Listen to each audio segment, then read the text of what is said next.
தேவனாகிய கர்த்தர் உங்கள் அனைவரையும் ஆசீர்வதிப்பாராக. இந்த நாளிலும் கூட நாம் தேவ சமூகத்தில் கூடி தேவனை ஆராதிக்க கர்த்தர் கொடுத்த ஆயுசு நாட்களுக்காகவும் சுகத்துக்காகவும் பலத்துக்காகவும் ஜீவனுக்காகவும் ஆண்டவரை நாம் நன்றியோடு ஸ்தோத்திரிப்போம். அருமையானவர்களே, நாம் ஏப்ரல் மாதத்தை நெருக்கமாக கடந்து ஆசீர்வாதத்தோடு கடந்து இந்த மே மாதத்திலே நாம் பிரவேசித்திருக்கிறோம். இது தேவனுடைய கிருபை. மே மாதத்திலே பிரவேசிக்க செய்த தேவனை நாம் நன்றியோடு ஸ்தோத்திரிப்போம். ஏப்ரல் மாதம் முழுவதும் நடத்தின கர்த்தர் இந்த மாதம் நடத்துவார். செய்தியை பார்க்கும் பொழுது செய்தி நம்மை பயன்படுத்திக் கொண்டே இருக்கிறது. முதியவர்கள் ஜாக்கிரதையாக இருக்க வேண்டும், கர்ப்பிணி பெண்கள் ஜாக்கிரதையாக இருக்க வேண்டும், குழந்தைகள் ஜாக்கிரதையாக இருக்க வேண்டும். ஏன் அக்னி நட்சத்திரம் நேரத்திலிருந்து வந்துட்டு உஷ்ணம் ரொம்ப அதிகமாக இருக்கும். நிறைய பேர் இந்த உஷ்ணத்தினால லட்சக்கணக்கான மக்கள் உலகம் முழுவதும் இறந்து போகிறார்கள். இறந்து போனதை நாம் பார்த்து இருக்கின்றோம், கேட்டும் இருக்கின்றோம், பத்திரிகைகளை வாசித்திருக்கின்றோம், செய்தியில கேள்விப்பட்டிருக்கின்றோம். இதெல்லாம் உண்மைதான். ஆனால் நாம் இந்த அக்னி நட்சத்திரம், வெயில், உஷ்ணம் இதெல்லாம் கண்டு பயப்படலாமா என்றால், உலக பிரகாரமாக பார்க்கும் பொழுது, மருத்துவ ரீதியாக பார்க்கும் பொழுது நாம் பயப்படத்தான் வேண்டும். ஆனால் கர்த்தர் இந்த மே மாதத்தில் என்ன சொல்லுகிறார்? 121வது சங்கீதத்திலே கர்த்தர் வெயிலை குறித்து பேசுகிறார். வெயிலிலே நமக்கு அவர் எப்படி பாதுகாப்பு கொடுப்பார் என்று அவர் பேசுகிறார். ஆண்டவர் சொல்லுகிறார், பகலிலே வெயில் ஆகிடும். கரெக்டா நம்ம சீஃப் மினிஸ்டருக்கு சொன்னார், 11 to 4 வெளியே போகாதீங்க, பார்க்க போகிறீர்கள் அப்படின்னு. ஆனா கர்த்தர் என்ன சொல்றாருன்னா, இப்ப நம்ம பார்க்கணும். நியூஸ் என்ன சொல்லுது, அரசாங்கம் என்ன சொல்லுகிறது, அதிகாரிகள் என்ன சொல்லுகிறார்கள், இதெல்லாம் பார்க்க வேண்டியது அவசியம் தான். ஆனா கர்த்தர் என்ன சொல்றார்? பகலிலே வெயில் ஆகிடும், இரவிலே நிழலாகிடும், முன்னேற்றப்படுத்தாது, சேதப்படுத்தாது. அப்ப ரெண்டு சேதப்படுத்தக்கூடிய பவர் உள்ள உண்மையிலேயே வெயில் சேதப்படுத்தும் மனிதனை, உண்மைதான். அதுக்கு நிலவு கூட மனிதனை சேதப்படுத்தும், உண்மைதான். ஆனால் தேவனுடைய பிள்ளைகளை பகலிலே வெயிலாகிடும், இரவிலே நிலவாகிடும், உன்னை சேதப்படுத்த மாட்டார். கர்த்தர் உனக்கு வெயில் ஒதுங்கும் நிழலாயிருப்பார்.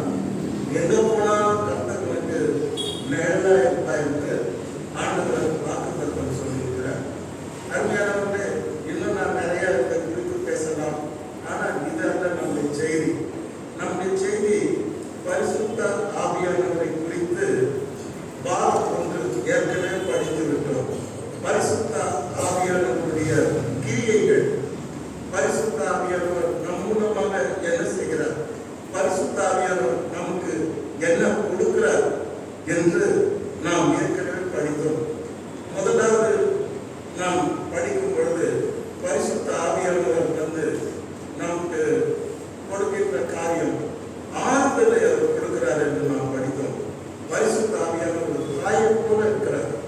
பரிசுத்தாவின் நிறைவு யாரும் இருக்கிறதோ அவர்களெல்லாம் பாடுகள் வரும் பொழுது, கண்ணீர் சிந்தும் பொழுது, காயங்கள் ஏற்படும் பொழுது அந்த ஆவியானவர் அவர்களுக்கு அவர்களை தேற்றுவார், தாயை போல தேற்றுவாராம். இது கம்ஃபர்ட் என்று வேதத்தில் நாம் படித்தோம். இரண்டாவது, பரிசுத்த ஆவியானவர் எங்கே இருக்கிறாரோ அங்கே சமாதானம் இருக்கிறது. பரிசுத்தாவின் நிறைவு, பரிசுத்தாவின் அபிஷேகம் கொடுக்கிற ஒரு கனி சமாதானம். அடுத்தபடியாக பரிசுத்தாவின் அபிஷேகம்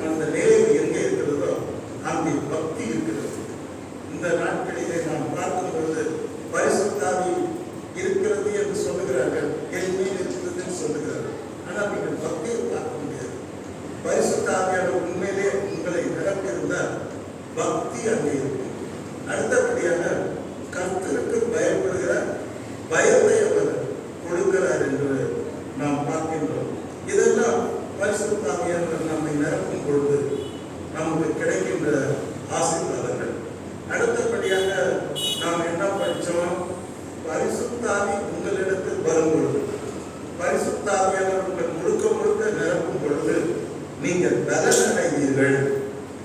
உலக பிரகாரமான சரீர பலம் அல்ல, ஆத்மாவிலே நீங்கள் பலன் அடைந்து வல்லமையை பெற்று நீங்கள் எனக்கு இந்த பூமியிலே சாட்சிகளாய் இருப்பீர்கள் என்று ஆண்டவர் சொல்லுகிறார். பரிசுத்த ஆவியை பெற்றேன் என்று சொல்லுகிறவர்கள் நிச்சயம் அவர் பெற்றிருப்பார்கள். யாரும் சொல்ல கொடுக்க வேண்டிய அவசியம் இல்லை. அவர்கள் தானாகவே அவர்கள் ஆண்டவருக்கு சாட்சிகளாக இந்த பூமியிலே அவர்கள் நிற்பார்கள். யார் சொன்னாலும் அதை அவர்கள் கேட்க மாட்டார்கள். அவர்கள் கடைசி வரைக்கும் ஆண்டவருக்கு சாட்சியாக தூணாக அவர்கள் மலையின் மேல் வைக்கப்பட்டதுமாக அவர்கள் மரக்காலின் மேல் வைக்கப்பட்ட விலகாக நிற்பார்கள். அதான் பரிசுத்த ஆவியினுடைய அபிஷேகம் நிறைவு. இந்த அடையாளமாக இருக்கணும். அடுத்தபடியாக நாம் என்ன படித்தோம்? ஜஸ்ட் ரிவைண்ட் பண்ணிக்காட்டினார். எவர்கள் தேவனுடைய ஆவியினாலே நடத்தப்படுகிறார்களோ அவர்கள் தேவனுடைய புத்திரராக இருக்கிறார்கள்.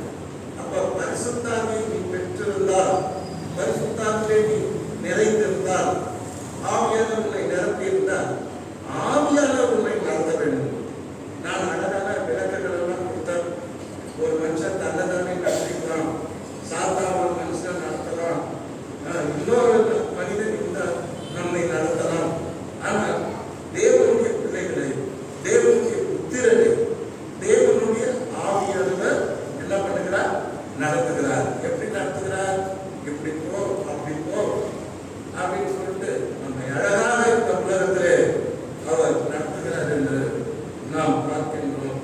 அருமையானவர்களே, இன்றைக்கு பரிசுத்த ஆவியானவரை குறித்து நாம் படிக்க போகின்ற காரியம் யோவான் எழுதின சுவிசேஷம் 16ஆம் அதிகாரம் 14ஆம் வசனத்திலே நாம் படிக்கும் பொழுது ஆண்டவர் தன்னுடைய சீடர்களை பார்த்து சொல்லுவார், சத்திய ஆவியானவர் வரும் பொழுது, தேற்றரவாளன் வரும் பொழுது அவர் என்ன பண்ணுவார்னா, அவர் என்னுடையதில் எடுத்து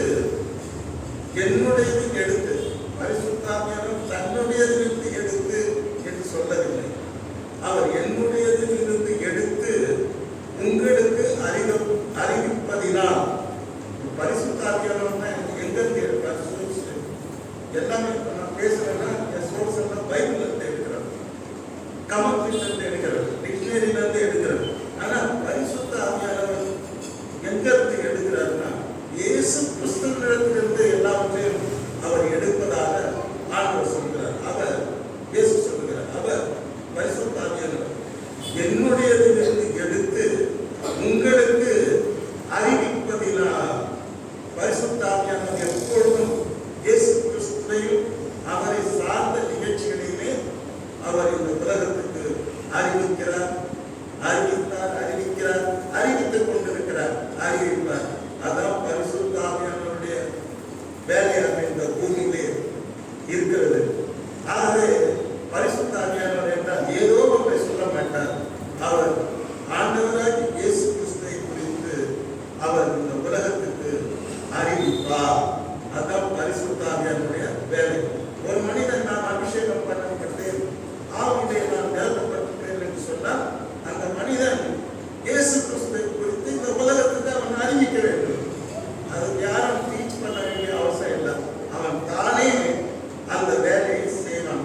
ஏனென்றால் ஆவியானவருடைய வேலை அதுதான். வேற ஒரு பர்பஸ்க்காகவும் அவர்களுக்குள்ளே அவர் நிரப்பப்படவில்லை என்பதை நாம் புரிந்து கொள்ள வேண்டும். அவர் என்னுடையதிலிருந்து எடுத்து உங்களுக்கு அறிவிப்பதினால் என்னை மகிமைப்படுத்துவார். ஆமென், அல்லேலூயா, பிரைஸ் தி லார்ட். என்னை மகிமைப்படுத்துவார் என்று சொல்கிறார். ஆவியானவருடைய வேலை என்ன? அவரை பற்றி சொல்லுவதோ அவருடைய வல்லமையை காண்பிப்பதோ இல்லை.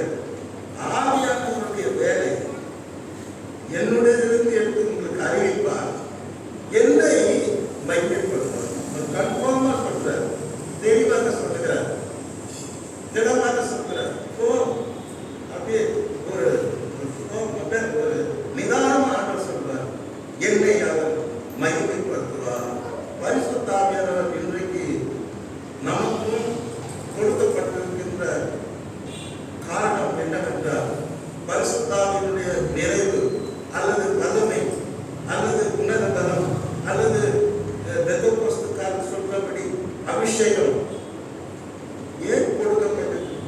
என்றால், நான் ஆண்டவராகிய இயேசு கிறிஸ்துவை இந்த உலகத்திலே புறஜாதிகள் மத்தியிலே, தேவனின் பிள்ளைகள் மத்தியிலே மகிமைப்படுத்தும்படியாக கொடுக்கப்பட்டிருக்கிறது.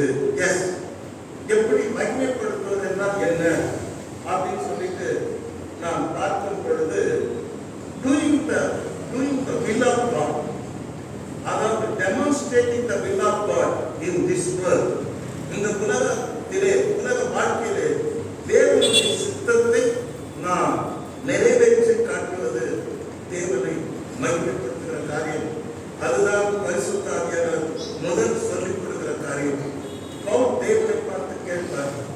சடுதி ஒலியிலே சந்திக்கும் பொழுது தேவனை பார்த்து கேட்பார், நான் என்ன செய்ய வேண்டும் என்று சொன்ன பொழுது அவர் சொல்வார், நான் என்ன செய்ய சித்தமாயிருக்கிறேன் என்று கேட்கும்போது இயேசுப்பா அந்த வானத்தில் பேசுவார், நீங்க என்ன செய்ய வேண்டும், என் சித்தத்தை எப்படி செய்ய வேண்டும் என்று என்னுடைய சீடர்கள் நமக்கு என்ன பண்ணுவாங்க, சொல்லிக் கொடுப்பாங்க.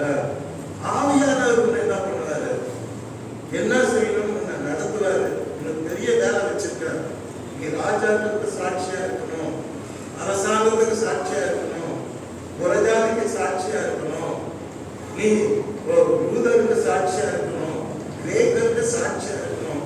நீ நான் தெரிந்து கொண்ட பாத்திரமா இருக்கிறார், நீ பரிசுத்தாவினால் நிரப்பப்படுவாய், வெற்பாடியாக நீ பெரிய சாட்சியா இருப்பாய், ராஜாக்கள் முன்னாலே நின்று என்னை குறித்து நீ பேசுவாய். அப்படியான பரிசுத்த ஆவியானவர் பவுலை வல்லமையாக நிரப்பியிருந்தார். அவர் போன இடங்களெல்லாம் இயேசு கிறிஸ்துவை, ஆண்டவரை மகிமைப்படுத்தினார். The very beauty of the Holy Spirit, பரிசுத்த ஆவியினுடைய பெரிய வேலை, முதல் வேலை, முடிவான வேலை என்னன்னா தேவனை மகிமைப்படுத்த வேண்டும். மகிமைப்படுத்தணும் முதல்ல we have to do the will of God. அதான் ஆண்டவர் அழகா சொல்வாரு, என்னை நோக்கி பிதாவே பிதாவே கூப்பிடாம என் சித்தத்தின்படி செய்கிறவனே பரலோக ராஜ்யத்தில் பிரவேசிக்கலாம். அப்ப தேவனுடைய சித்தத்தை செய்கிற மனிதர்கள் பரிசுத்த ஆவியினால் நிரப்பப்பட்டவர்களாக இருந்தார்கள். தாவீதை நாம் பார்க்கும் பொழுது கர்த்தர் சொல்வார், தாவீது என் இருதயத்துக்கு ஏற்றவன், அவன் என் சித்தத்தை எல்லாம் இந்த பூமியிலே செய்வான் என்று ஆண்டவர் அவனை நம்பினார், அவனை விசுவாசித்தார், அவனை ஆவியினால் நிரப்பினார், அவனுக்கு கிருபாவரங்களை கொடுத்தார். அந்த அவன் சொன்னபடி அந்த எளியவனை புழுதியிலிருந்து எடுத்தார், அந்த சிறியவனை குப்பையிலிருந்து தூக்கி விட்டார். தூக்கி விட்டு அவனை ஆவியிலே ஆண்டவர் நிரப்பும் பொழுது அவன் பூமியிலே தேவனுடைய சித்தத்தை தேவன் எதிர்பார்த்தபடி செய்தார். காரணம், அவன் முழுக்க முழுக்க பரிசுத்த ஆவியானவரால் நிரப்பப்பட்டிருந்தார். பரிசுத்த ஆவியினால் யார் நிரப்பப்பட்டிருக்கிறார்களோ அவர்கள் தேவனுடைய சித்தத்தை செய்து தேவனை மகிமைப்படுத்துகிறார்கள். யார் தேவனுடைய சித்தத்துக்கு விரோதமான கிரியை செய்கிறார்களோ அவர்கள் தேவனை மகிமைப்படுத்தாதவர்கள். தேவனை மகிமைப்படுத்துகிறவர்கள் தேவனுடைய ஆவியினால் நிறைந்தவர்கள் தேவனுடைய சித்தத்தை செய்கிறார்கள் என்று நாம் பார்க்கின்றோம். அருமையான தேவனுடைய பிள்ளைகளை, first demonstrating the will of God. இரண்டாவது பரிசுத்த ஆவியானவர் மூலமாக இயேசுவை மகிமைப்படுத்துகிற ஊழியம் என்னவென்றால் healing ministry. ஆண்டவர் சொன்னார், விசுவாசிக்கிறவர்களால் நடக்கும் அடையாளங்களான அவர்கள் என் நாமத்தினாலே பிசாசுகளை துரத்துவார்கள், வியாதியஸ்தர் மேல் விசுவாசத்தோடு கை வைப்பார்கள், அப்பொழுது அவர்கள் சொஸ்தம் அடைவார்கள். ஆமென். ஆண்டவர் ஆவியானவர் எங்கே நிறைவாய் காணப்படுகிறாரோ அங்கே ஆவியானவர் இயேசுப்பா கொடுத்த சுகத்தை அவர் இன்றைக்கும் கொடுத்து கொண்டிருக்கிறார். ஆண்டவர் இயேசு சொன்னார், என்னை விசுவாசிக்கிறவன் நான் செய்த கிரியைகளை தானும் செய்வான். அல்லேலூயா. இது கேட்கும் எவ்வளவு இனிமையா. நான் செய்த கிரியைகளை தானும் செய்வான். டெஃபினட்டா சொல்றார். என்னை காட்டிலும் கொஞ்சம் செய்கிறார். ஆனால் ஆண்டவர் அதை எதிர்பார்க்கிறார். நான் ஆவியிலே நிறைந்து ஆண்டவராகிய இயேசு கிறிஸ்து செய்த கிரியைகளை நாமும் செய்ய வேண்டும். இயேசு கிறிஸ்து ஊழியத்தை மூன்றாக பிரிக்கலாம். ஒன்று உபதேசிக்கின்ற ஊழியம், இன்னொன்று ஆறுதல் ஊழியம், ஆறுதல் கொடுக்கின்ற ஊழியம், இன்னொரு பகுதி பிசாசுகளை துரத்தி இருளிலே இருக்கிற ஜனங்களை வெளிச்சத்துக்கு கொண்டு வருகிற ஊழியம். அடுத்து ஒரு ஊழியம், முக்கியமான ஊழியம் பார்த்தீங்கன்னா, நிறைய பேருக்கு அவர் சுகம் அளித்தார். காலையில ஜெபிச்சுட்டு வரும்போது எல்லாரும் அந்த மலையில ஜெபிச்சுட்டு இயேசு எப்போ வருவாரு, நோயாளிகள்லாம் காத்து கொடுப்பாங்க. இறங்கி வந்ததும் கொடை வந்தது மாதிரி இல்லைன்னு சொல்லாம எல்லாருக்கும் சுகம் அளித்தாங்க. அதே மாதிரி சாயங்காலம் சூரியன் மறையும் போது அவர் மலைக்கோ அல்லது கெத்செமனே தோட்டத்துக்கு அவர் போயிடுவார். அவர் போகிறதுனால எல்லா ஜனத்துக்கும் ஆண்டவர் சுகம் கொடுப்பார்.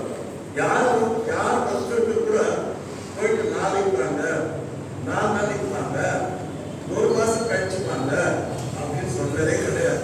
எல்லாருக்கும் சுகம் அளித்தார். ஆக அவர் சுகம் அளிக்கும் பொழுதெல்லாம் சுகம் பெற்ற மனிதர்கள் தேவனை மகிமைப்படுத்தினார்கள். அந்த சுகம் பெற்றதை பார்த்த உறவினர்கள், சூழ நின்ற மக்கள் தேவனை மகிமைப்படுத்தினார்கள். இங்கே நாம் ஆண்டவர் இயேசுவை பார்க்கும் பொழுது அவர் ஞானஸ்நானம் பெற்று கரையேறி செபிக்கும் பொழுது ஆவியானவர் அவர் மேல் இறங்கினார். எப்ப இறங்கினார்? செபிக்கும் பொழுது இறங்கினார்.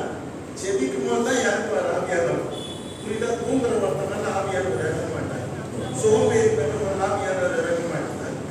யார் ஒரு முழங்கால் படித்து செபிக்கிறானோ அந்த மனிதனுமே ஆவியானவர் இறங்குவார் என்பதற்கு இயேசு ஆண்டவர் விரோதமானதாக இருக்கிறார். அவர் ஞானஸ்நானம் பெற்று முழங்கால் படித்து ஜெபிக்கும் பொழுது புறாவை போல ஆவியானவர் அவர் மேல் இறங்கினார். இந்த ரியாக்ஷன் என்ன? அப்பதான் ஊழியத்தை அவர் தொடங்குறார். தொடங்கின உடனே ஹீலிங், எங்கப்பா விலங்குக்கு பார்வை, உடனே சுகம், செவிடருக்கு செவி, பூமை பேசுகிறார், செவிடன் கேட்கின்றார், உணவன் நடக்கின்றார், வந்து பாருங்கள், கமன் சி, இவர்தான் வரப்போகிற மேசியா என்று அங்கே யோவானுக்கு சொல்லப்படுகிறது. ஆக தேவனை ஆவியினாலே நிரம்பின ஒரு மனுஷன் மகிமைப்படுத்துகிறான். நாம் பார்க்கும் பொழுது இது சுகம் அளிக்கின்ற ஒரு ஊழியம் என்று ஒன்று நிச்சயம் இருக்கிறது. அடுத்து பிரீச்சிங் மினிஸ்ட்ரி. பிரீச்சிங் மினிஸ்ட்ரி மூலமாக யார் ஆவியால் நிரப்பப்பட்டிருக்கிறார்களோ அவர்கள் பிரீச்சிங் பண்ணுகிறார்கள்.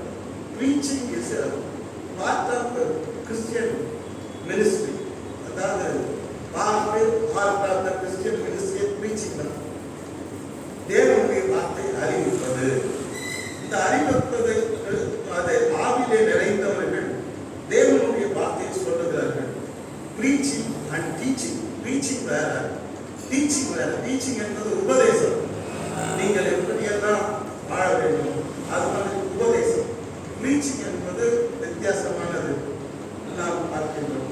ஆகவே healing, breaching, teaching, bringing the people from darkness, இருளில் இருக்க ஜனங்களை வெளிச்சத்திலே கொண்டு வருவது. இதுவும் கூட ஆவியிலே நாம் நிறைந்த மக்கள் செய்கின்ற ஊழியம். இதனால் ஆவியானவர் தேவனை நம் மூலமாக மகிமைப்படுத்துகிறார். இருளிலே இருக்கிற ஜனங்களை வெளிச்சத்துக்குள்ளே நாம் கொண்டு வரும் பொழுது ஆவியானவர் இயேசுவை மகிமைப்படுத்துகிறார். நாம் ஜெபிக்கும் பொழுது ஒரு மனிதன் விடுதலை அடைகிறான் என்றால், சுகம் அடைகின்றான் என்றால் ஆண்டவர் மகிமைப்படுகிறார். நாம் தேவனுடைய வார்த்தையை சொல்லும் பொழுது ஆவியானவரை ஏவுதலினாலே, ஆவியானவரை நிறைவினாலே தேவனுடைய வார்த்தையை சொல்லும் பொழுது ஒரு மனிதன் ஆறுதல் அடைகிறான், தேவனை பார்க்கின்றான், அவன் இருதயம் திறக்கப்படுகிறது, அவன் இருதயத்தில் ஆண்டவர் பிரவேசிக்கிறார் என்றால் ஆவியானவர் தேவனை இப்படித்தான் மகிமைப்படுத்துகிறார். ஒரு மனிதன் தேவனுடைய சித்தத்தை செய்கிறார் என்றால் அவர் தேவனை இயேசுவை மகிமைப்படுத்துகிறார்.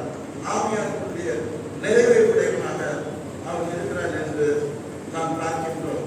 அருமையானவர்களே, அடுத்தபடியாக தேவனை மகிமைப்படுத்துவது ஹோலி லிவிங். ஹோலி லிவிங் வந்து ரொம்ப ரொம்ப முக்கியம். பரிசுத்த ஜீவியம். பரிசுத்த ஜீவியத்தின் மூலமாக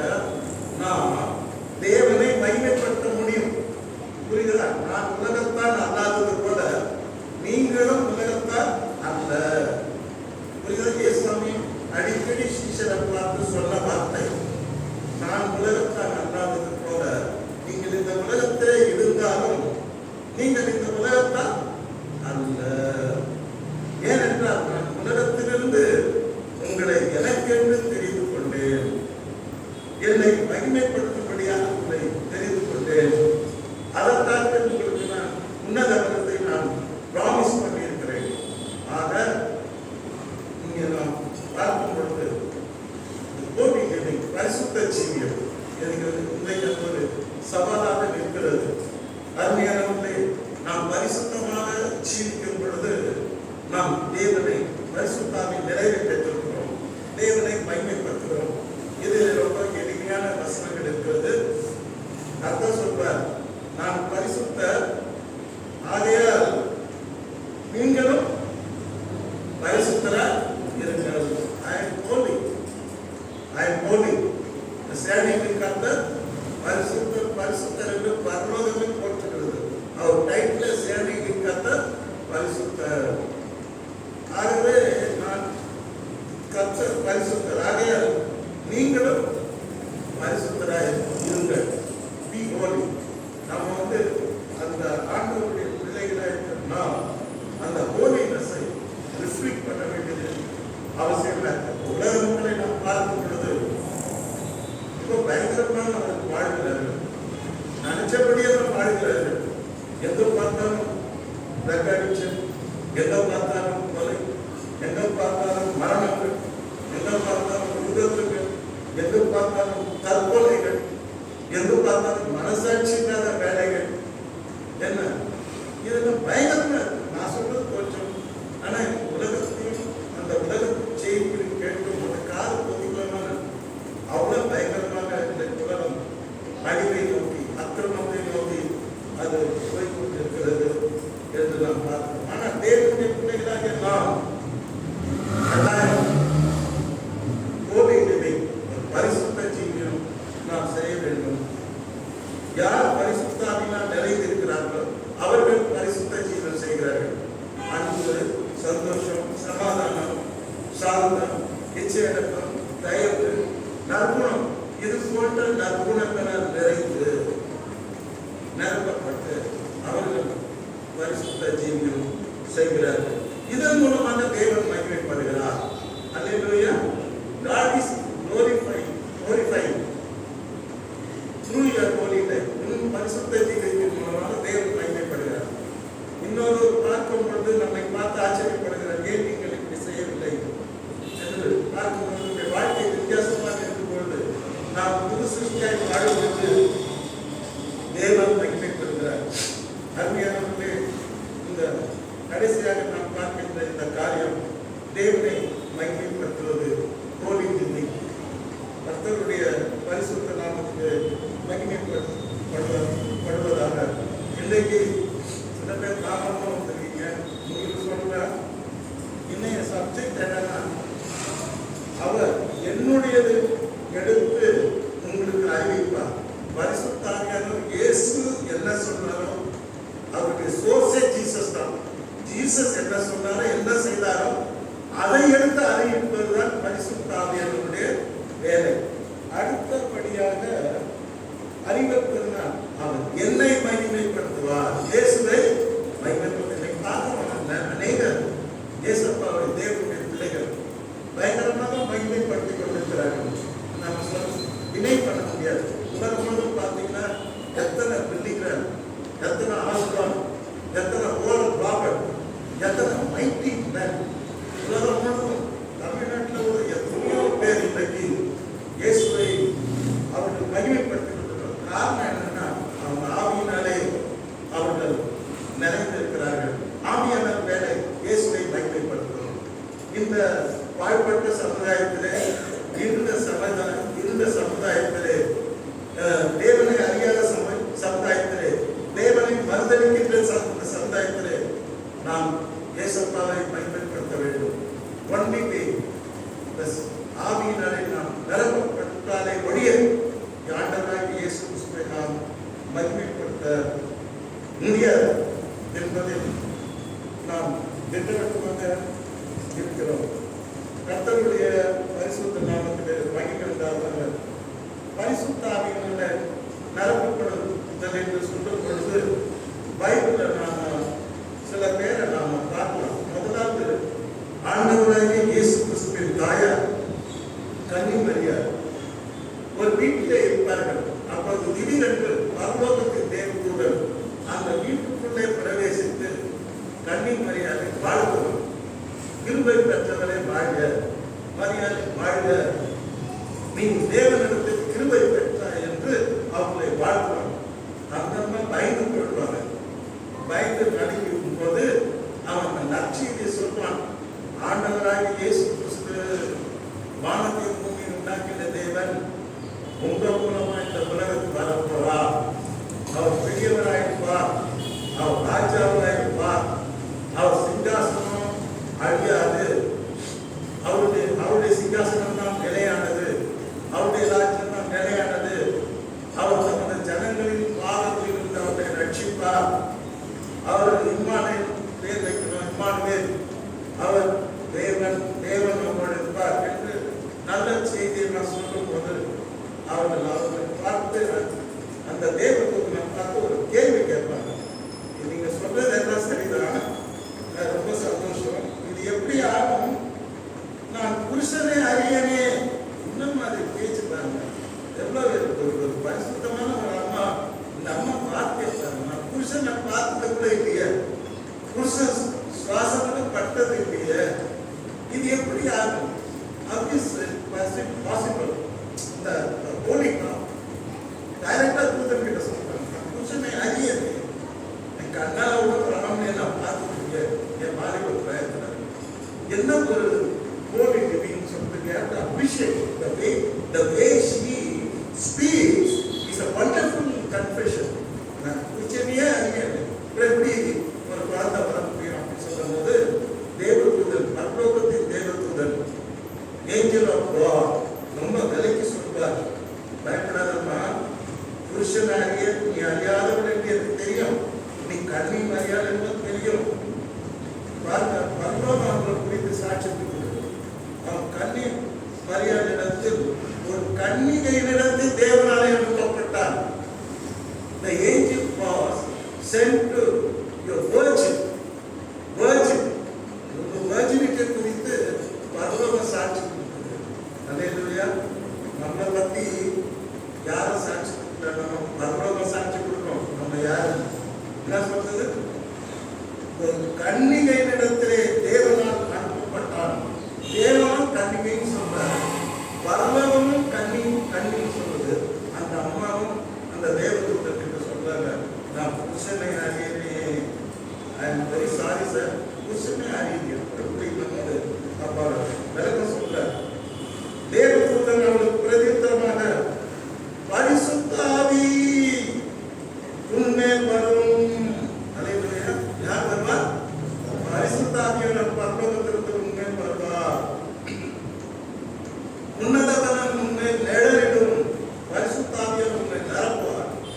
உன்னத பலம் உன்மேல் நிழலிடும். ஆதலால் உன்னிடத்தில் பிறக்கும் பரிசுத்தம் உள்ளது, தேவனுடைய குமாரன் எனப்படும். முழுக்க முழுக்க ரெஃபரன்ஸ் யார் கொடுக்கிறார்னா பரிசுத்த ஆவியானவரை மேற்கோள் காட்டுகிறார், உன்னத பலத்தை மேற்கோள் காட்டுகிறார். இயேசு கிறிஸ்து உற்பத்தி குறித்து பேசும் பொழுது புருஷ சித்தத்தினாலாவது மாம்ச சித்தத்தினாலாவது ரத்தத்தினாலாவது பெறவாமல் முழுக்க முழுக்க பரிசுத்த ஆவி உன்மேல் அழக சொல்வார். பரிசுத்த ஆவி உன்மேல் வரும். உன்மேல் என்ன வரும்? பரிசுத்த ஆவி வரும். உன்னத பலம் உன்மேல் நிழலிடம். என்ன மாதிரி ஷேட் பாருங்க, நம்ம மேல என்ன நிழல் இருக்குது, நம்ம மேல என்ன ஷேட் இருக்குது. அந்த அம்மா மேல உன்னத அப்படியே அசைவாடுச்சு. பரிசுத்த ஆவியானவர் நிரப்பினார். அப்பதான் அந்த அம்மா ஏன் இதை சொல்ல வந்தேன்னா, நான் சொல்ல வந்த காரணம் வேற. அதாவது அவங்க எப்படி தேவனை மகிமைப்படுத்தினாங்க அப்படின்னு நான் சொல்றதுக்கு வந்தேன். ஆனா அதுக்கு முன்னாடி அவங்க ஆவினால நிறைந்தவங்க ப்ரூவ் பண்ணணும். உன்னத பலத்தினால அவங்க நிரப்பப்பட்டாங்க.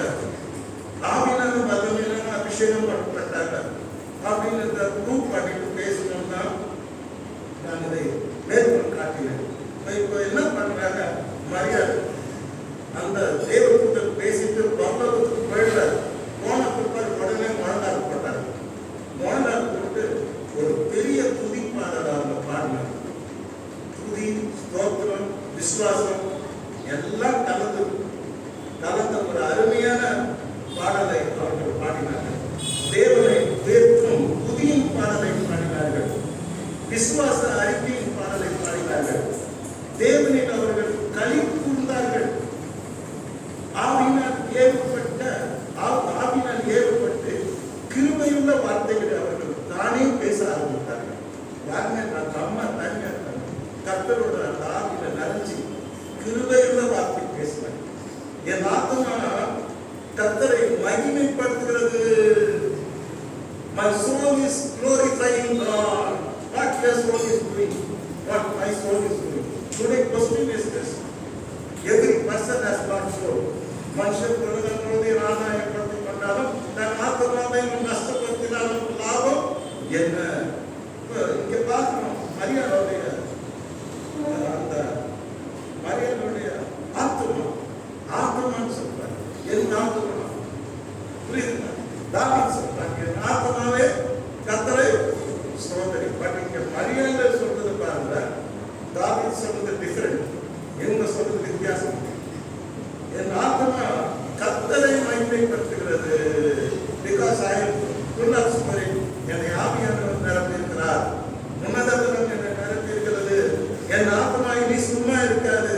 என் ஆத்மா கர்த்தரை மகிமைப்படுத்துகிறது. அல்லேலூயா. This is way. This is how the Holy Spirit is glorifying God. இப்படிதான் பரிசுத்த ஆவியானவர் ஒரு மனிதன் நிரப்பி அவன் கர்த்தரை பார்த்து சொல்றான், என் ஆத்மா உண்மை ஸ்தோத்திரிக்கிறது, என் ஆத்மா உண்மை மகிமைப்படுத்துகிறது. மரியாதை யாருமே சொல்லிக் கொடுக்கல. Nobody has taught us. யாருமே nobody has told us something about God. After filling the Spirit, ஆவியில நிறைஞ்ச பிற்பாடு, after the fullness of Spirit, she started speaking to God. என் ஆத்மா உண்மை மகிமைப்படுத்துகிறது. என்ன அருமையான வார்த்தை.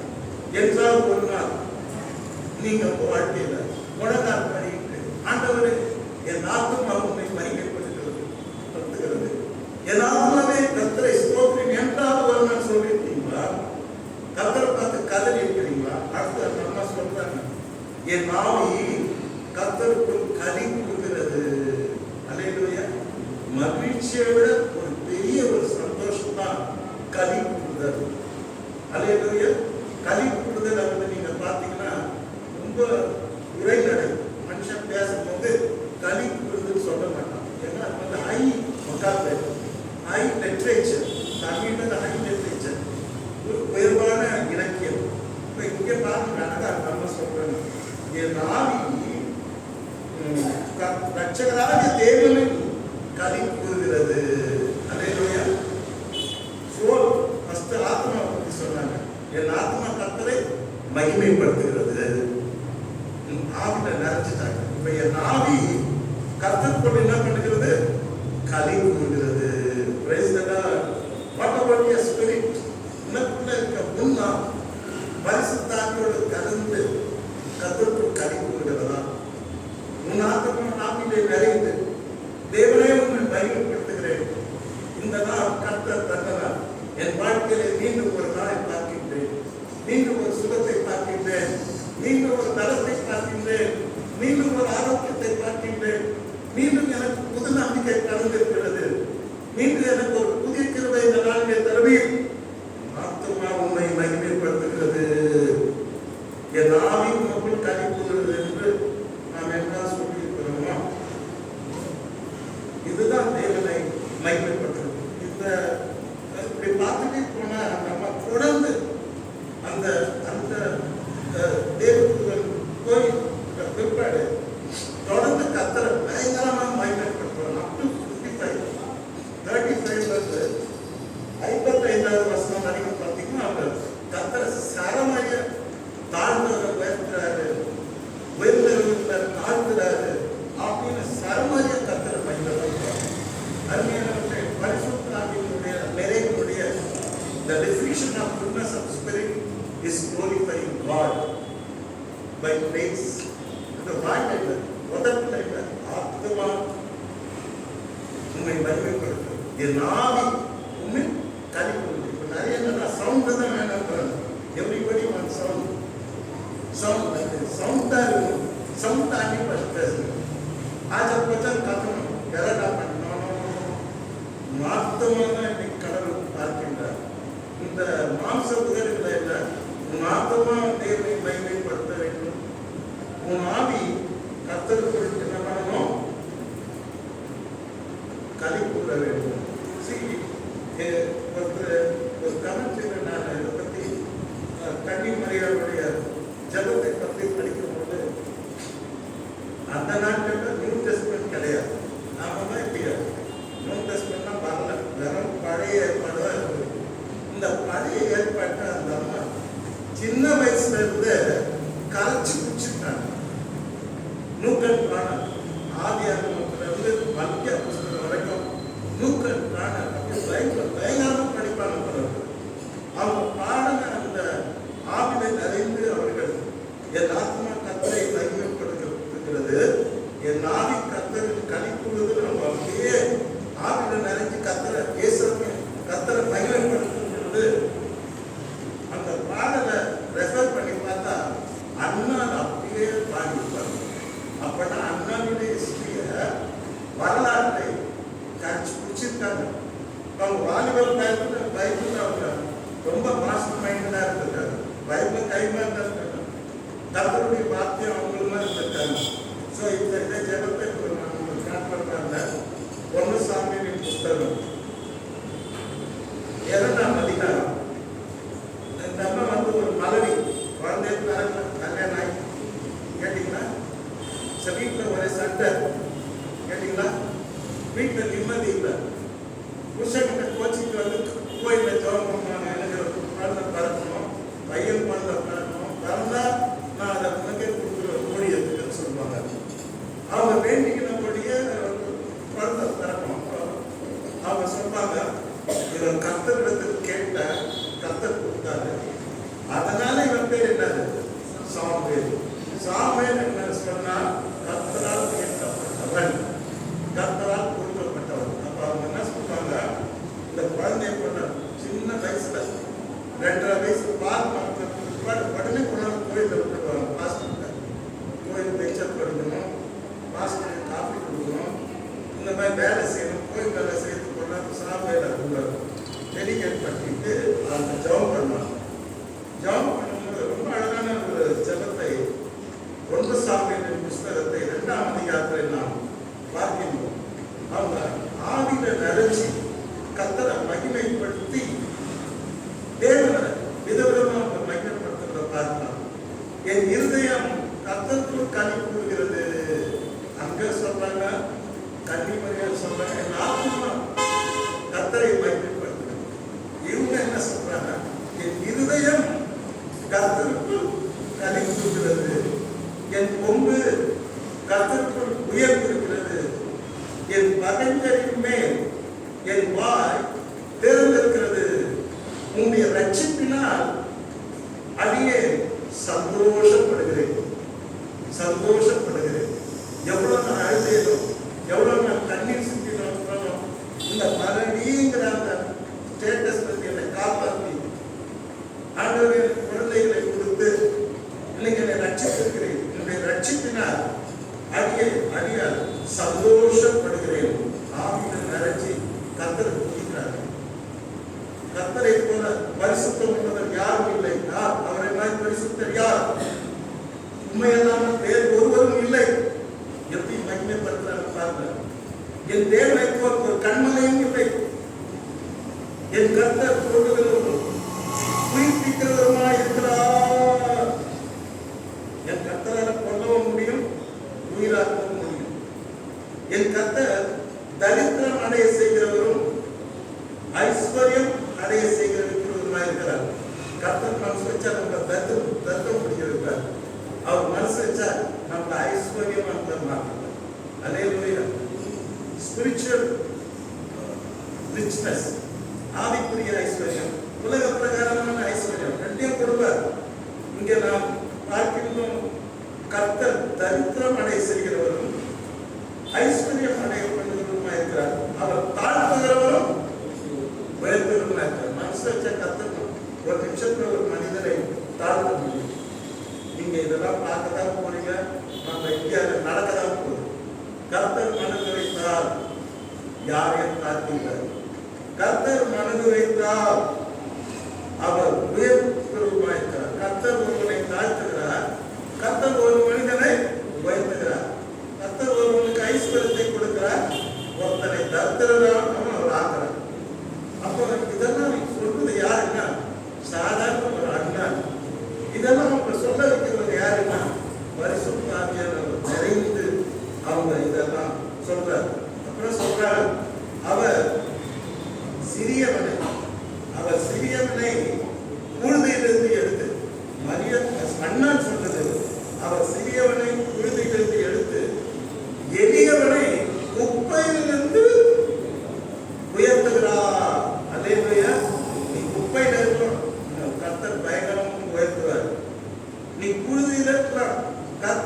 வைப்பார். என்ன மாதிரி ஒரு புகழ்ச்சி, கர்த்தரை புகழாங்க. பிரபுக்களோடு உன்னை உட்கார வைப்பார். You will sit with the princes. You will sit with authorities. பெரிய அதிகாரத்தில் உள்ள தேவன் உட்கார வைப்பார். கர்த்தருக்கு ஸ்தோத்திரம். பூமியின் அஸ்திபாரங்கள் கர்த்தருடையவைகள். ஃபவுண்டேஷன் ஆஃப் த எர்த், இந்த பூமியின் அஸ்திபாரங்கள்லாம் பிலாங்ஸ் டு காட், கர்த்தருக்கு சொந்தமானது என்று புகழ்ந்து புகழ்ந்து பேசிக்கொண்டே வருவார். கர்த்தருடைய பரிசுத்த நாமத்தை சொல்வார். கர்த்தர் கடைசியா சொல்வார், கர்த்தரோடு வழக்காடுகிறவர்கள் நொறுக்கப்பட்டு போவார்கள் என்று சொல்லி சரமாரியாக அந்த அதிகாரம் முழுவதும் அவர் கர்த்தரை மகிமைப்படுத்துவார். இப்படியெல்லாம் அவங்க பேசுறதுக்கு கல்லூரி போனாங்களா? இல்லை. இல்ல பிளஸ் 2 படிச்சாங்களா? இல்லை. இந்த காலத்துல ஒரு சாதாரண ஒரு பேசிக் ஒரு மனுஷன் உள்ள மாதிரி. ஆனா ஆவியானவர் அவருக்குள்ள இருந்ததுனால அவர் தேவனை மகிமைப்படுத்தின அந்த அதிகாரம் இன்னைக்கு பொண்ணு எழுத்துக்கள் இங்கே பைபிளில் பொறிக்கப்பட்டிருக்கிறது. உலகம் முழுவதும் இதை படித்து பார்க்கிறார்கள். உலகமே அதை ரசிக்கிறது. தேவனுடைய பிள்ளைகள் அதை பற்றி கொண்டு தன்னுடைய ஆவிக்குரிய வாழ்க்கையை அவர்கள் வளர்த்து முன்னேறி கொண்டதை நாம் பார்க்கலாம். அருமையானவர்களே, இங்கே நாம் பார்க்கிறோம், ஒரு மனிதனை ஆவியானவர் நிரப்பும் பொழுது அந்த மனிதன் தேவனை மகிமைப்படுத்துகிறான். ஆண்டவராகிய இயேசு கிறிஸ்துவை மகிமைப்படுத்துகிறான். நாம் படிக்கின்ற இந்த பாடத்திலே நாம் முக்கியமாக பார்க்கும் பொழுது கர்த்தர் சொல்றார், ஆவியானவர் வந்த பிற்பாடு, வந்த பிற்பாடு அவர்களை நிரப்புவார். அவர் என்னை குறித்து பேசுவார். அவர் என்னை குறித்து என்ன பண்ண பேசுவார். ஒரு மனிதனை ஆவியானவர் நிரப்பும் பொழுது தானே அவன் இயேசுவை குறித்து பேசுகிறான். இயேசப்பாவை மகிமைப்படுத்துகிறான். இயேசுவே ஆண்டவர் என்று சொல்லுகிறான். இயேசுவை இருதயத்தில் விசுவாசிக்கின்றான். நாம் என்ன அறிக்கை பண்ணுகின்றான். இந்த உலகத்தில் அவர் சவால் விடுகின்றான். வானத்துக்கு மேலேயும் பூமி கீழேயும் நாம் ரட்சிக்கப்படும்படி அவருடைய நாமமே அல்லாமல் வேறொரு நாமம் கொடுக்கப்படவில்லை. இயேசுவே ஆண்டவர் அப்படி சொல்றான்னா, தேவன் என்ன பண்ணிட்டார்? ஆவியினாலே நிரப்பி இருக்கிறார். ஆவினால் நிரப்பப்பட்ட மக்கள் மாத்திரமே பேச முடியும். எல்லாரும் பேச முடியாது. ஆனால் பைபிள் சொல்வது நமக்காக ஆவியானவர் கொடுக்கப்பட்டிருக்கிறார். ஆகையால் நீங்க எல்லாரும் தேவனை என்ன பண்ணணும்? மகிமைப்படுத்தணும். ஜெபம் பண்ணி ஆவி நிறைந்து நீங்கள் அனைவரும் தேவனை மகிமைப்படுத்த வேண்டும் என்று நம் கர்த்தர் நமக்கு சொல்லுகிறார். ஒன்று கொரிந்தியர், சிம்பிள் வேர்ட்ஸ் நான் வசனத்தை சொல்ல விரும்புகிறேன். 1 கொரிந்தியர் 10ஆம் அதிகாரம் 31ஆம் வசனத்திலே ஒரு சபை, ஆவியினால நிரப்பப்பட்ட சபை, வரங்கள் நிறைந்த சபை, வரங்களை குறித்து மிக தெளிவாக விளக்கமாக அவர் அவருக்கு சொல்லிக் கொடுத்தார். ஆவியானவர் வரங்களை கொடுக்கிறார். ஆவியின் வரம் அற்புதம் செய்கிற வரம், குணமாக்குகின்ற வரம், பாஷைகளை பேசுகின்ற வரம், ஆவியை பகுத்தறிகின்ற வரம் என்ற வரங்களை குறித்தெல்லாம் பேசும் பொழுது அவர் சொல்றார், ஆவியின் நிறைவை பெற்ற நீங்கள் என்ன பண்ணணும்? ஆகிய நீங்கள் புசித்தாலும், சொல்றார், புசித்தாலும் குடித்தாலும் எதை செய்தாலும் சொல்றார். ஃபர்ஸ்ட் புசித்தாலும், இரண்டாவது குடித்தாலும், மூன்றாவது நீங்க எதை செய்தாலும், வாட்டவர் யூ மே டு, நீங்கள் எதை செய்தாலும் எல்லாவற்றையும் வாட்டவர் யூ டு, எல்லாவற்றையும் தேவனுடைய மகிமைக்கு என்று செய்யுங்கள். அல்லேலூயா. புசி, குடி, எதனா செய்ய, ஆனா எல்லாத்தையும் தேவனுடைய மகிமை கேட்டு நீங்கள் செய்ய வேண்டும் என்று பவுல் அவர்களுக்கு ஆலோசனை சொல்கிறார். ஆவினை நிறைந்த நீங்கள், பரிசுத்தாவினை நிறைந்த நீங்கள், கிருபாவினை பெற்ற நீங்கள், ஆண்டவருடைய ஈவுகளை பெற்ற நீங்கள் எப்படி வாழ்கிறீர்கள்? நீங்கள் புசித்தாலும் குடித்தாலும் எதை செய்தாலும் எல்லாவற்றையும் தேவனுடைய மகிமை கேட்டு செய்யுங்கள். இயேசுவை மகிமைப்படுத்தும்படியாக செய்யுங்கள்.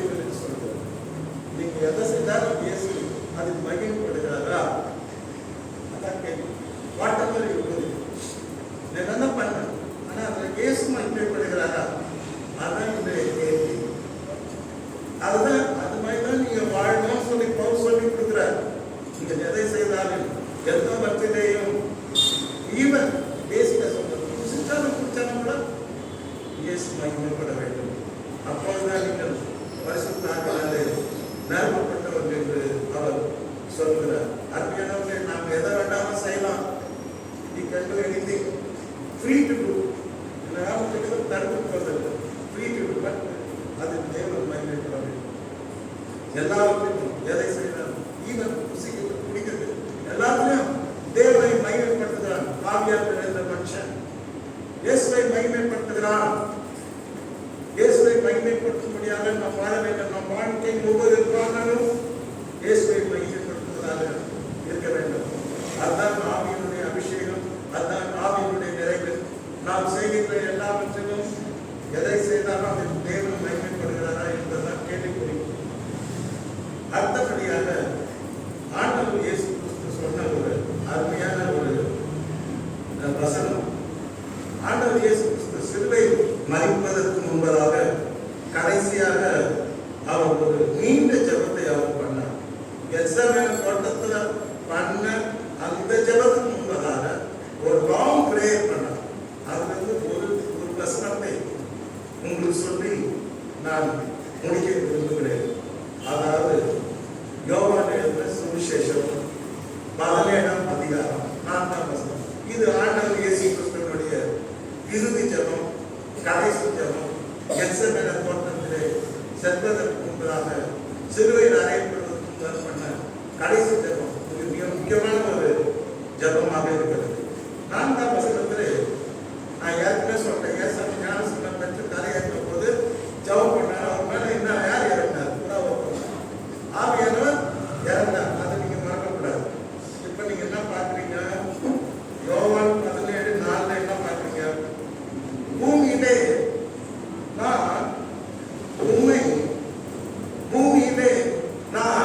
உம்மை மகிமைப்படுத்தினேன். அல்லேலூயா. தெளிவான ஒரு கன்ஃபெஷன். அருமையானவர்களே, நாம் யாரும் இந்த உலகத்திலே நிரந்தரமாக வாழப் போவதில்லை. இயேசு கிறிஸ்து மரித்தார், உயிர்த்தார்.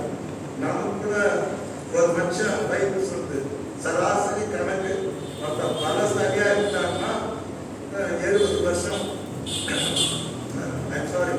பல சரியா இருந்தாங்கன்னா 80 வருஷம் ஆகும். ஆனா கொஞ்சம் சராசரியா இருந்தாங்கன்னா 70 வருஷம் ஆகும். அதுக்கு மேல பைபிள் கொட்டேஷன் கொடுக்கல. ஆனா எத்தனை வருஷம் தானே நீங்க வாழணும். ஆனா நாம எப்படி வாழ்ந்தோம்னு நமக்கு ரொம்ப முக்கியம். பூமியிலே நான் உண்மை மகிமைப்படுத்துகிறேன். எவ்ரிதிங் ஓவர், எனக்கு கொடுத்த ஊழியங்கள் முடிந்து விட்டது. நான் எல்லாருமே செய்து முடித்திருக்கேன். இப்பொழுது சிலுவையிலே உலகத்தின் பாவத்தை சுமந்திருக்கிற தேவாட்டுக்குட்டியாக ஆண்டவரை பலியிடுகிற நேரம் வந்துவிட்டது. உங்களுக்கு ஒரு காரியத்தை சொல்லுகிறேன். பூமியிலே நான் உண்மை மகிமை மறுத்தினேன். அல்லேலூயா. எவ்வளவு தெளிவா சொல்றார் பாருங்க. பூமியில எனக்கு கொடுத்த வாழ்நாளில் நான் ஒரு நாள் கூட மிஸ் பண்ணாம உண்மை தினமும் மகிமைப்படுத்தினேன். ஆவியானவர் ஆண்டவராகிய இயேசு கிறிஸ்து சோதிக்கப்படும்படியாக அவர் பண்ணாதது கூட்டம் போனார். படிச்சு நல்லா பார்க்க. ஆவியானவராலே அவர் பண்ணது பிசாசினால் சோதிக்கப்பட கொண்டு போகப்பட்டார். He was carried by Holy Spirit. He was led by Holy Spirit. அவர் லைஃப்ல பார்க்கும்போது எங்க பார்த்தாலும் ஆவியோட தொடர்பாக இருப்பார். இப்ப சொல்றார் கடைசியா ஆவியில நினைச்சு சொல்றார், பூமியிலே நான் உன்னை மகிமைப்படுத்தினேன். By demonstrating your will, by leading the people, by leading the holy life, by preaching, by teaching, உபதேசத்தின் மூலமாக, மக்களுக்கு சுகமளிப்பதன் மூலமாக, பிசாசின் கட்டுகளை அவிழ்த்து விட்டதன் மூலமாக, என்னுடைய பிரசங்கத்தின் மூலமாக, நான் உன் சித்தத்தை செய்ததின் மூலமாக இந்த உலகத்திலே நான் உன்னை மகிமைப்படுத்தினேன் என்று சொல்லுகிறேன். நமக்கு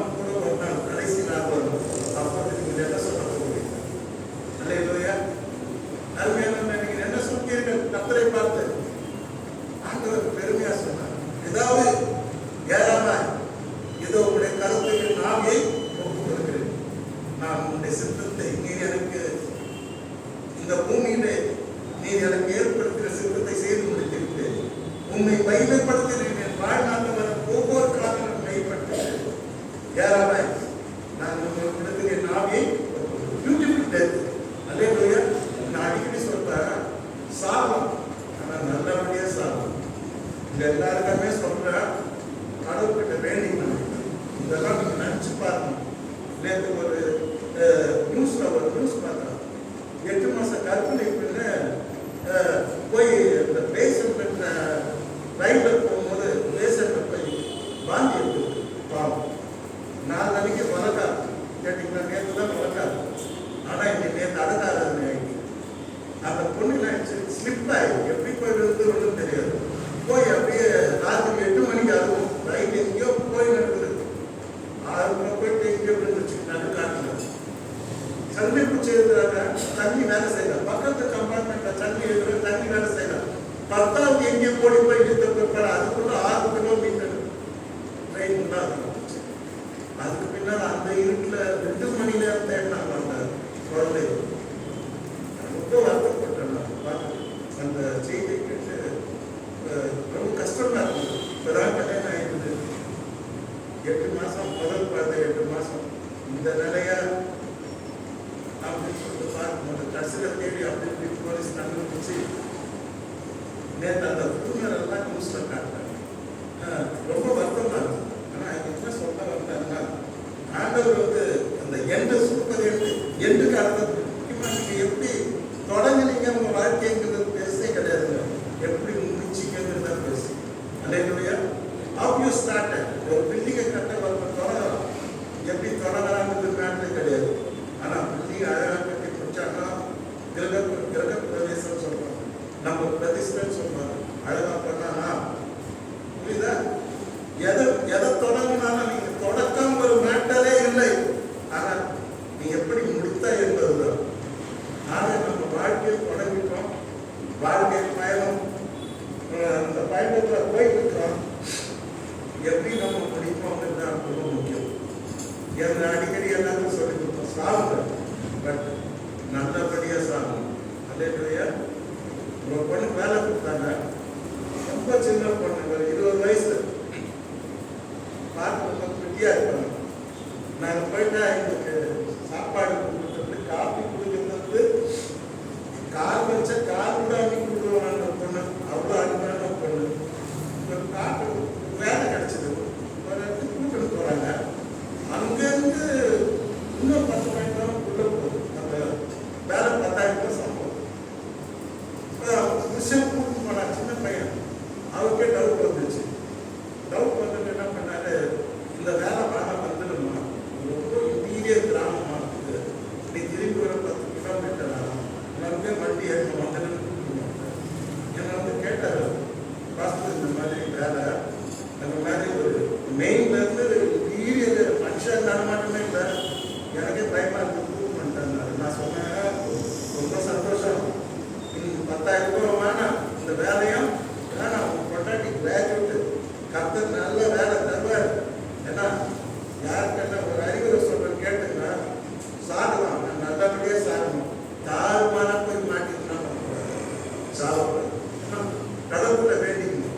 ஆனால் கர்த்தர் அழகா சொல்லுவாங்க, ஆப்பரம் 120 வயசு ஆகி தன்னுடைய புத்ததாக்களோட என்ன பண்ணலாம், என்ன பண்ணலாம், ரத்து பண்ணான்னு சொல்றாங்க. செத்து போய்க்கலாம் அப்படி சொல்ல மாட்டார். போய் படுத்துனாங்க, அவர் படுத்துனாலும் கதை படுத்து வைக்கிறார். Beautiful death. நம்ம நம்ம டெத்தாக இருக்கட்டும், எதுவாக இருக்கட்டும், பீஸ்ஃபுல்லாக இருக்கும். அதே புத்தி இல்லாத நம்மளுக்கு பையன் பார்க்கும்போது பயப்படும். ஒரு வீட்லேயே நம்ம பைக் பண்ணுவாங்க. எப்படி இருந்தாலும் ஒரு இடத்துல மிஸ் ஆகிடுங்க.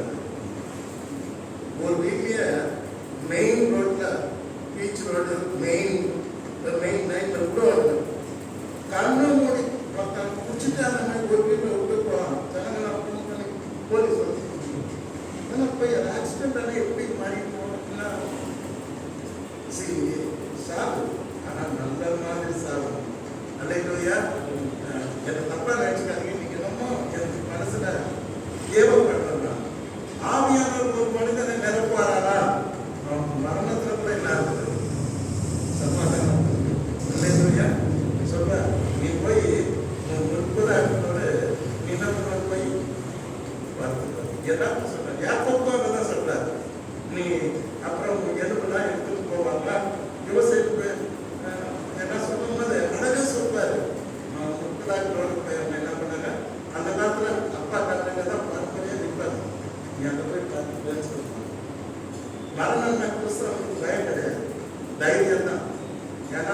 தூங்க போறோம். அல்லேலூயா. எக்கால சத்தம் துணிக்கும். எப்படி இயேசு கிறிஸ்து மறுத்தார் நினைச்சப்போ 3 நாள் உயிரோட வந்து பேசல பேசிருக்காரு. அதே மாதிரி தான் மறுபடியும் இயேசு வருவார். நாமும் எக்கால சத்தம் துணிக்கும். இந்த சத்தத்தை கேட்கும் போது நாம் உயிரோட என்ன பண்ணுவோம்? ஏறிப்போம். பெரிய நம்பிக்கை வச்சிருக்காரு. நம்பிக்கை தேவனுக்கு கொடுத்துருக்காரு. ஆகவே நம்ம பூமியில வாழும்போது ரொம்ப ஜாக்கிரதையா வாழணும். அல்லேலூயா. நல்லா ஜெபம் பண்ணணும். நேற்று ஒரு என் ஸ்டேட்டஸ்ல போட்டிருந்தேன். அதாவது ஒரு 4 முக்கியமான கன்ஃபெஷன். அதாவது என்னன்னா, the best medicine in the world for everything, எல்லா நோய்க்கும் எல்லா பிரச்சனைக்கும் the best medicine என்னன்னா prayer. எல்லாம் கை தட்டுங்க. அல்லேலூயா. Prayer is the best medicine in the world. It will cure anything.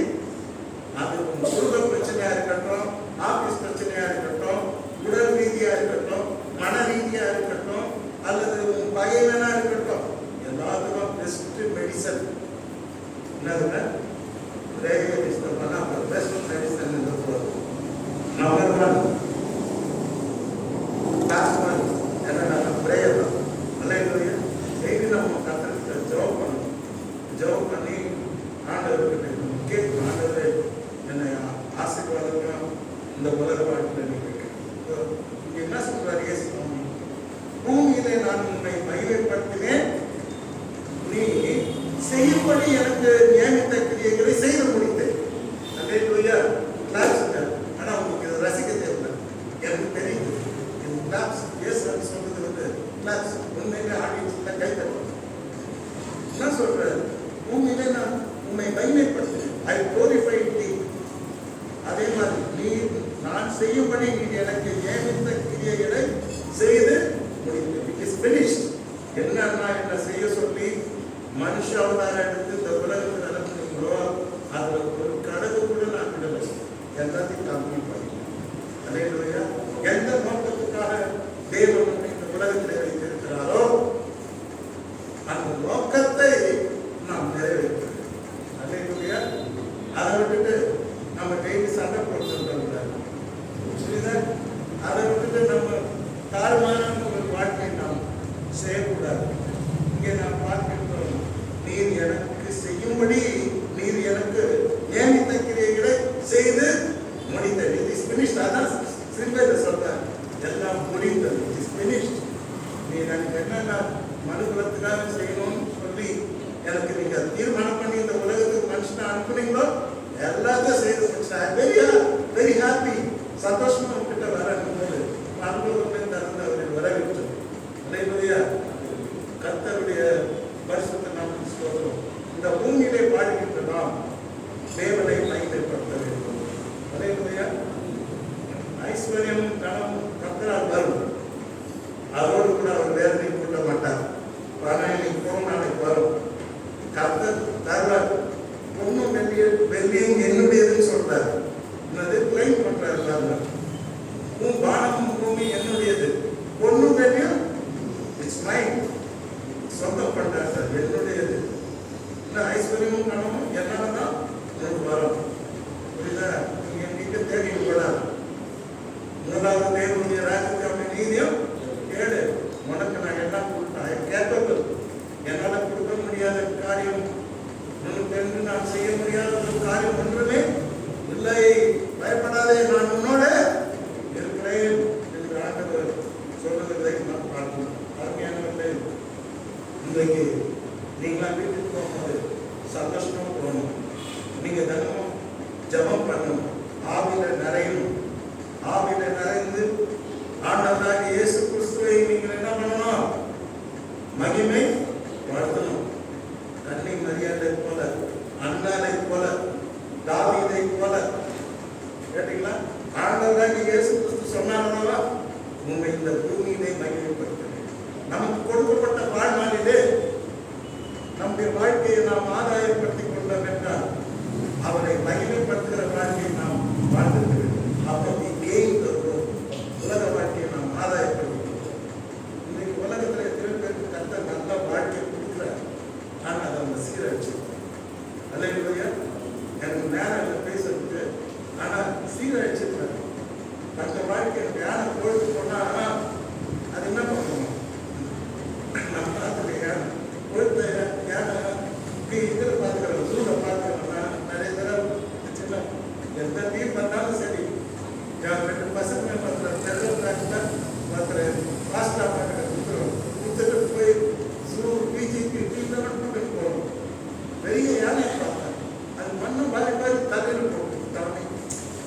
அப்புறமா யோசித்தாங்க, இதுதான் அது நம்ம பழமொழி, யானை பொழுது போனா மண்ணை எடுத்தாங்க, பார்த்து மண்ணை அடிக்கலாம் தலையிடும், மண்ணை எடுத்து நான் ரொம்ப நேரமா ஸ்டாப் பண்ணேன். அது ஒரு விளையாட்டு பண்ணது. யானை பொழுது எடுத்தா மண்ணை எடுத்து தலையிடும். நீ நிறைய யானைகள் விசுவாசிகள் கூட நிறைய பேர் யானை மைந்தாங்க. கடவுளை தேட மாட்டான், பைபிள் படிக்க மாட்டான், ஏதோ சிக்கு வந்தா ஜெபம் பண்ணுவான், இல்ல கிளாஸ் வந்தா ஜெபம் பண்ணுவான், பைபிள் படிக்க மாட்டான், கர்த்தர் வேணாம். அருமையான போன வாரம் நான் ஒரு இதுல படிச்சோம், மார்னிங் வேர்ல்டு ஃபேமஸ் ஆக்டர்ஸ் 36 வயசுல செத்துட்டாங்க. ஜனாதிபதி மாளிகையில போய் என்ன பார்ட்டி நடந்தனா அப்படி இல்லாத ஒரு பார்ட்டி நடக்குது. those days, I mean 40 years ago, அந்த நாட்டில் அந்த சிட்டிக்கு போகும்போது அந்த டால் நாட்டியம் மேட்டோட நானும் போட்டோ எடுத்து இப்போ கூட வச்சிருக்கேன். அந்த போட்டோ வச்சிருக்கேன், வெரி ஃபேமஸ். மெழுகு சிலை வச்சிருக்காங்க. வேற உலகத்துல முழுதுமே ரசிகர்கள் இருந்தாங்க. பார்த்துட்டு எவ்வளவு பெரிய ஆள் இருக்கும். அவன் சொன்னானா, இயேசு உன்னை நேசிக்கிறார். நான் திரும்பி சொன்னானா, I don't need Jesus. I don't need Jesus. Keep yourself. Jesus நீயே வச்சுக்கணும். எனக்கு இயேசு தேவையில்லை. இயேசு தேவை. 36 வயசு தாங்க. After 2 days, she killed herself. அவளே அவளை கொலை பண்ணிட்டாங்க. அது மறுநாள் போய் ஜனாதிபதி கன்னடி அப்போ போய் அவங்க பெரிய பார்ட்டி டான்ஸ் எல்லாம் ஆடிட்டு ஜனாதிபதி கூட தான் ஒரே கேம் விளையாட்டு அது இதுன்னு என்னென்ன பண்ண முடியுமோ அத்தனை உலக பிரகாரம் எல்லா ப்ரெஷர்ஸ் அனுபவிச்சுட்டு வீட்டுக்கு வந்து படுத்தா. அடிக்கடி சொல்றோம், ஐ டோன்ட் நீட் ஜீசஸ். படுத்தா கதவு திறக்கவே இல்லை. போலீஸ்க்கு சந்தேகம் வந்துச்சு, கதவு திறக்கல. போலீஸ் கூப்பிட்டாங்க. போலீஸ் கதவு படிச்சு உலகத்தில் பேரடை இந்த ஃபேமஸ் ஆக்ட்ரஸ் மைக்கேல் ஜாக்சனை விட அதிகமான ரசிகர்களை கொண்டவர், உலகத்திலே அதிகமான ரசிகர்களை கொண்டவர் மைக்கேல் ஜாக்சன். ஆனா அதை விட அதிகமான அவர் வராத காலத்துல அவங்க வாழ்ந்தாங்க. அதை விட பெரிய ரசிகர்களுக்கு அவங்க பின்னால் தமிழுக்கு கூட தெரியும் அவங்க கேட்டீங்கன்னா. அப்போ போலீஸ் படிச்சு பார்த்தா கேட்டாங்க, டைரி இருக்கலாம், அவங்க கையால எழுதி வச்சிருக்காங்க. ஐயோ, I feel very lonely, no peace of mind. எனக்கு உலகம் முழுவதும் ரசிகர்கள் இருக்கிறார்கள், ஐஸ்வர்யம் போட்டி கிடக்கிறது, எனக்கு இல்லாதது ஒண்ணுமே அரசாங்கம் எனக்காக காத்து கொண்டிருக்கிறது, ஜனாதிபதிகள் எனக்காக, மந்திரிகள் எனக்காக காத்து கொண்டு நோ பீஸ் ஆஃப் மைண்ட். எனக்கு நிம்மதியான வாழ்க்கை, சமாதான வாழ்க்கை. என் சாவுக்கு யாரும் காரணம் இல்லை. நான் 60 தூக்க மாத்திரைகளை நானே போட்டு இறந்துட்டு இருந்து தன்னுடைய தைரியம் எழுதியிருந்தார். அருமையானவர்களே, நிலையற்ற இந்த வாழ்க்கையில் ஆண்டவர் கொடுத்த இந்த பியூட்டிஃபுல் லைஃப் என்ன நான் சொல்றேன், லைஃப் இஸ் பியூட்டிஃபுல். அல்லேலூயா. சொல்றாங்க, life is short, make it sweet. ஷார்ட்னு தான் சொன்னாங்க, ஆனால் என்ன கேட்டால் ஷார்ட் கிடையாது. Life is beautiful. இந்த உலக வாழ்க்கை அழகான, இந்த உலகத்தை பார்த்துருக்க, நீங்க போய் பீச்சில் நின்று பாருங்க, பியூட்டிஃபுல். ஃப்ளைட்ல பறந்து பாருங்க, பியூட்டிஃபுல். நீங்க ட்ரெயின்ல போய் பாருங்க, பியூட்டிஃபுல். நல்லா சாப்பிட்டு பாருங்க, பியூட்டிஃபுல். நல்ல ரெஸ்டாரண்ட்டுக்கு போங்க, பியூட்டிஃபுல். நல்ல ஜெபிங்க, சாட்சியா இருக்க, பியூட்டிஃபுல் லைஃப். உங்க குழந்தை டாக்டரா இருக்க, கலெக்டரா இருக்க, பியூட்டிஃபுல் லைஃப். என்ன கேட்டா உலக வாழ்க்கை நான் கண்டிக்க மாட்டேன். கடவுள் கொடுத்த வரப்பிரசாதம். இந்த உலகத்துல நம்ம வாழ்ந்த ஒவ்வொரு நாளும் கடவுள் கொடுத்த வரப்பிரசாதம். இது நம்ம கடவுளுக்கு நன்றி செலுத்தி, அவருக்கு மகிமை செலுத்தி, அவர் கொடுக்கிற ஆசீர்வாதத்தை நாம் கொண்டாடுறோம். அவர் கொடுக்கிற சாப்பாடு, அவர் கொடுக்கிற ஐஸ்வர்யம், அவர் கொடுக்கிற கவனம், அவர் கொடுக்கிற கம்ஃபர்ட்ஸ், அவர் கொடுக்கிற பீஸ், அவர் கொடுக்கிற ஜாய், அவர் கொடுக்கிற உலக ஆசீர்வாதங்கள் எல்லாத்தையும் நாம் கொண்டாடுறோம். அல்லேலூயா. அதை விட்டுட்டு நாமெல்லாம் குறிப்பாக மீண்டும் சொல்லி முடிக்கிறேன், உண்மையிலே நான் உண்மை மகிமைப்படுத்தினேன். நான் செய்யும்படி நீர் எனக்கு நியமித்த கிரியைகளை செய்து முடித்தேன். Because all this was done by Spirit. Jesus was filled with the Spirit and power. ஆண்டவர் ஆவியினாலும் வல்லமையினாலும் நிறைஞ்சவராக இருந்தார். நசரேயனாகிய இயேசுவை தேவன் வல்லமையினாலும் ஆவியினாலும் நடத்தினார். ஆனபடியினால் அவர் நன்மை செய்கிறவராய் சுற்றி திரிந்தார். இந்த உலக வாழ்க்கையில் எல்லாருக்கும் நன்மை செய்தார் இயேசு. அல்லேலூயா. யாருக்காக நன்மை செய்தார்?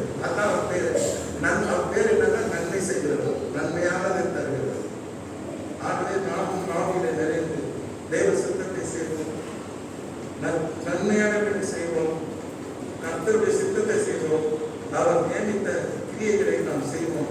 இந்த பூமியிலே நம் வாழ்நாளிலே இயேசுவை மகிமைப்படுத்தும். அதற்கு தேவை பரிசுத்த ஆவியானவருடைய நிறைவு, வல்லமை, உன்னத வல்லமை. It is for us. அவர் நமக்கு அதை வாக்கு பண்ணியிருக்கிறார். கர்த்தர் உண்மை ஆசீர்வதிப்பாராக. ஆமென்.